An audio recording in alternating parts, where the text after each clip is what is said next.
15 октябрда Өзгөн районунун Кызыл Октябрь айылында Кемпироват сусактагычынын тагдыры боюнча элдик курултай өттү. Ага жергиликтүү эл жогорку кеңештин депутаттары, саясатчылар, активисттер катышып, иш-чара Кыргызстандын гимни менен башталды.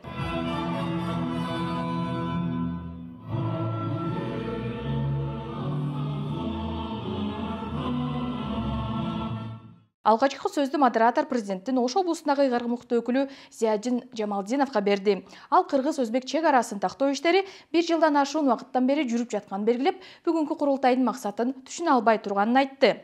Муну уккан эл ошол замат нааразылыгын билдирип, президенттин өкүлүнө сөзүн улаганга мүмкүнчүлүк берген жок. Мына буга чейин деле Кемпироват турган ушул жерде. Суу басып жаткан. Эмне үчүн ошол мезгилде биз көтөргөн жокпуз? Азыр чегараларды тактап коелу.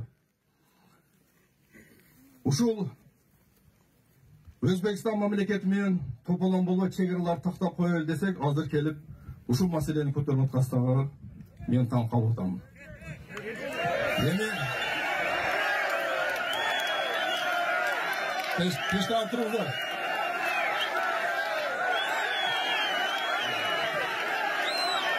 Пештан туруңуздар.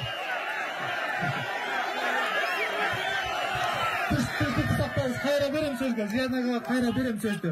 Мен чекилип менден кетти, кечирим сурайм элдер. Кийин бийлик өкүлдөрү курултайдан такыр эле кетип калышты. Чогулушта Кемпироват сусактагычы жайгашкан жер Кыргызстандын жери экени, Өзбекстан убагында жүктөлгөн милдеттемелерин дале аткара электиги, Жогорку кеңештин эл аралык иштер комитетинин 10 октябрдагы жыйынында кабыл алынган чечим мыйзамсыз экени белгиленди. Эч качан бул жерде жер талаш болгон эмес. Жер талаш деген сөздү уккан эмеспиз. Анан талаш эмес жерди эмне үчүн берип атабыз? Булар айтып атышат, 1965 жылы токтом чыгып, 4000 гектар жерди 4126 гектар жерди компенсация кылып берген бул жерге деп айтып атышат. Туура. Ар жерден биздин мына ушундай жакшынакай жерлерибизге бир суу чыкпаган таштак ар түрдүү жерлерден бөлүп ар жактан берип 4216 гектар жер беришкен. Бирок алар жер алмашылган эмес да. Биз бул жерде суу басып калып, бул жерде айыл чарба жумуштарын аткаранга мүмкүнчүлүк жок болгондугу үчүн ошол жерлерди беришкен. Ал жерлерди берген кезде дагы алар милдеттемелерди алышкан өздөрү. Левобережный деп сол жак жээктеги Кемпироват каналын куруп беребиз деген.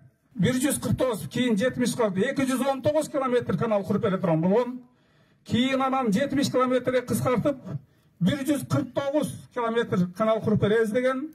Ошол канал аркылуу 227 миллион куб жыл сайын суу алып турмакпыз биз. Алар 1 километрда канал курган эмес. Андан тышкары, мына Куршап айылында, мына ушул суунун жээгиндеги айылдарда бүт жердин алдынан суулар көтөрүлүп, туздар чыгып, элдер ооруп, бүт жерлер бузулуп, ошол жерлерге коллекторлор, дренаждык системаны куруп беребиз деп айтышкан. Аны да куруп беришкен жок. Өзгөн Ханабат жолун салып беребиз дешкен, аны да салган жок. Көпүрө куруп беребиз деген, аны да жасаган эмес. Эми өзбек туугандар өздөрүнө керектүү, өздөрүнө пайдалуу жактарын аткарып, бизге пайдалуу жактар аткарылбай калып калган. Алар сөздөрүн, милдеттемелерин аткарган эмес. Комитеттин чечими жок. Бул бир.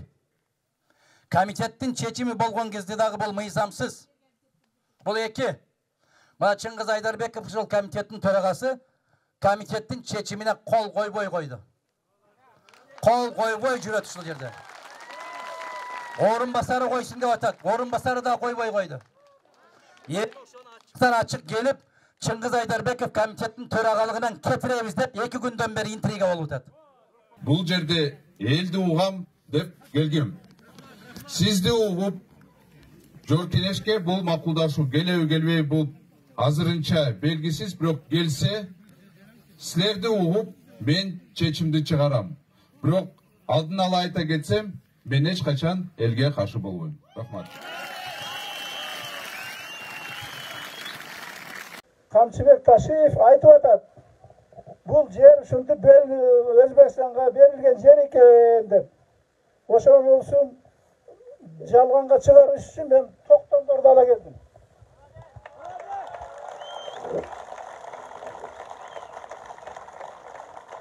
Бул токтомдо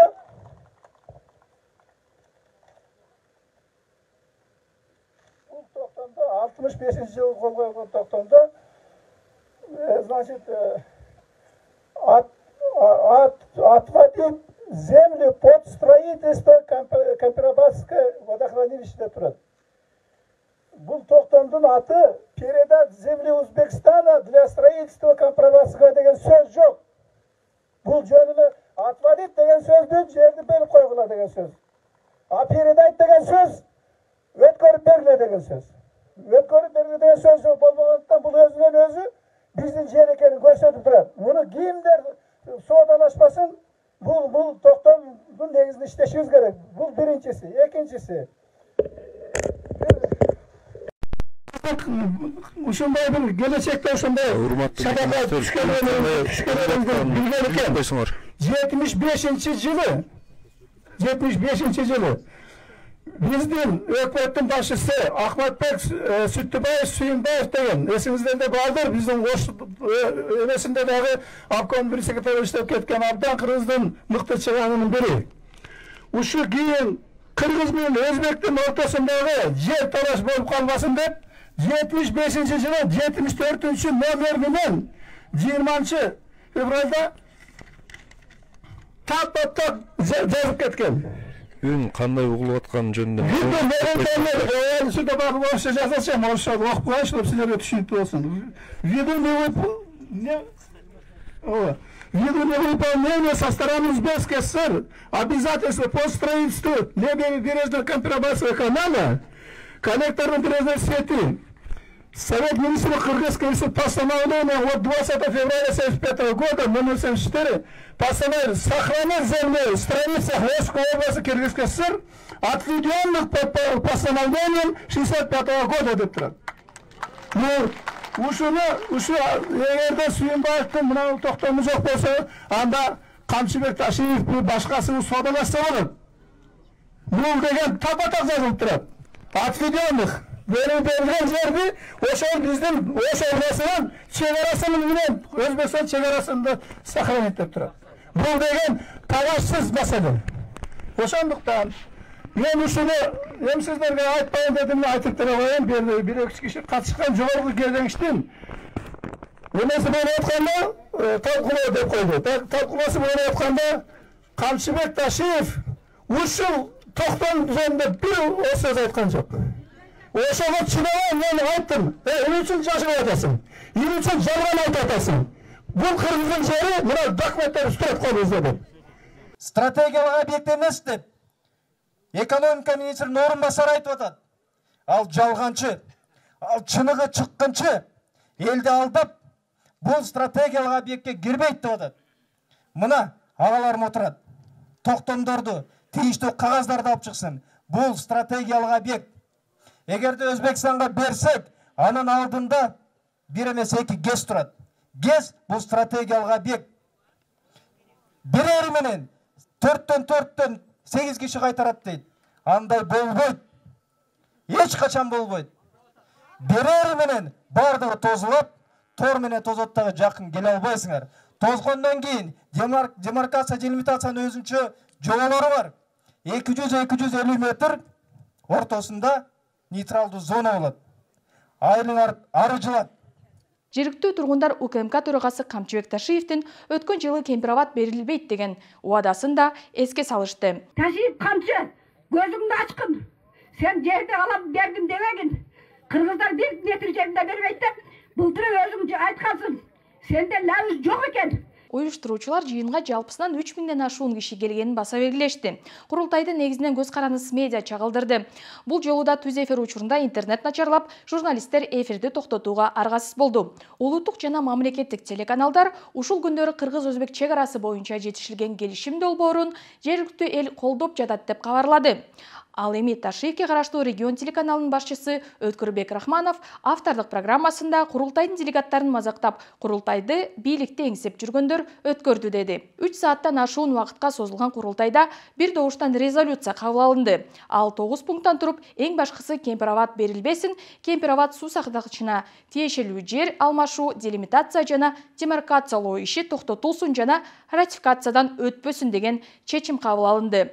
Бул талап аткарылбаса, элдик курултай Бишкекте уюштуруулары айтылды. Азырынча бийлик элдик курултай боюнча жана анда кабыл алынган резолюция тууралуу пикирин билдире элек. Учурда кыргыз-өзбек чек арасынын айрым тилкелери боюнча келишим долбоорго президенттер кол коет деп күтүлүүдө. Андан соң документ жогорку кеңешке ратификацияга келип түшөт. Ал арада элдик курултай Change.org сайтында Кемпир-Абад берилбесин деп кол топтоп баштады. Сиздер менен Эльвира Султанмурат кызы болдум. Бул видеого комментарий калтырып бөлүшкөндү унутпаңыздар.